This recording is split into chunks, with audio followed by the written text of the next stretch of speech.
Hi, this is J.P. Allen, the writer-director of CENTAUR. While making this film, I made a choice that almost killed me, so this film has a special place in my memory and work. I'll tell you about that choice in a few minutes. The script is born of loneliness, love, and maybe forgiveness. I'm not sure where the original idea came from. Maybe from the death of my friend in a car accident, maybe from my habit of journal writing, or from telling family stories.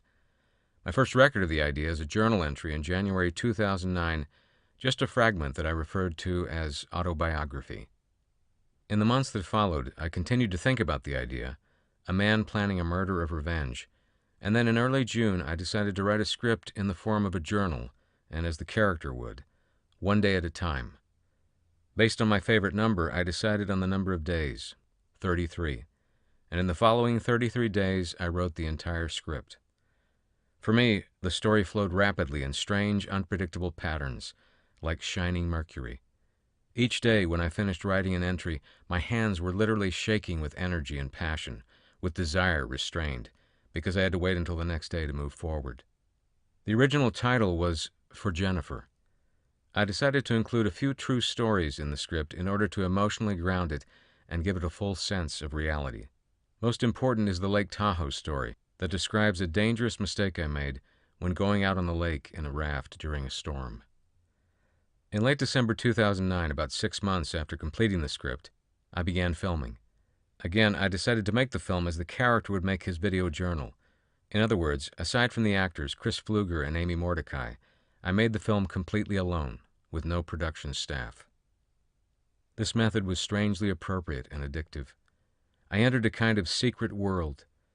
For the next 10 months, every time I filmed, it was passionate, like being with a lover. Slowness, tenderness, exploration. Yes, like a lover. And the world of the film, the world itself, San Francisco, Lake Tahoe, Los Angeles, the highways late at night, the back and wild areas of Golden Gate Park, the alleys of North Beach. These were our meeting places. I edited the film as I shot it, and I can't say I was ever sure it would actually make sense, or that I would ever screen it. It sometimes felt like a self-indulgent home video made by a madman, but I held myself to a simple standard. Was the performance, writing, cinematography, and sound, by my own isolated perception, completely honest? If I felt it was, I moved forward. If not, I repeated the scene until I felt convinced. In fact, I shot the opening monologue over 100 times before I was satisfied with it. Other scenes I sometimes captured in a single take. It was unpredictable, and again, this isolated work and evaluation felt mysterious, suspended outside all other films and situations. It's often said that filmmaking is a collaborative medium, but I'm not sure that's always for the best. There was something wonderful about creating alone. But there were also risks. When I went to film the underwater scene at Secret Cove in Lake Tahoe, it quickly became the most dangerous moment of filming I've ever faced. And here I come to the story of my questionable choice. Again, to be truthful to the script, I worked alone. That day, it was mid-September, almost autumn. The water was very cold and I was wearing only a nylon swimsuit. There was a cool breeze and clouds were intermittently blocking out the sun. To get the appropriate depth for the shots, I had to swim out a significant distance into the lake. The camera was encased in a kind of plastic bubble that required serious effort to hold stable underwater. My plan was simply to dive down, swim along the floor of the lake, and get the required shots. But in reality, it was far from simple. I began to feel extremely cold. I'm a weak swimmer, had a minor shoulder injury, and just keeping myself afloat started becoming difficult. When I dove underwater, I went much deeper than I'd ever gone before. I had difficulty holding the camera stable. The pressure of the water surprised me. My goggles leaked. I struggled to see and get the right shot while holding my breath in ways that I hadn't done in many years. Again and again I failed to get the shot. Again and again I exploded to the surface of the water, gasping for breath and shivering. After 21 takes, I realized I had hypothermia. I looked back at the shore, and, as in the story of the raft, it seemed very far away. Only 1 or 2 people were on the beach, and I was so far out that they would certainly not be able to help me.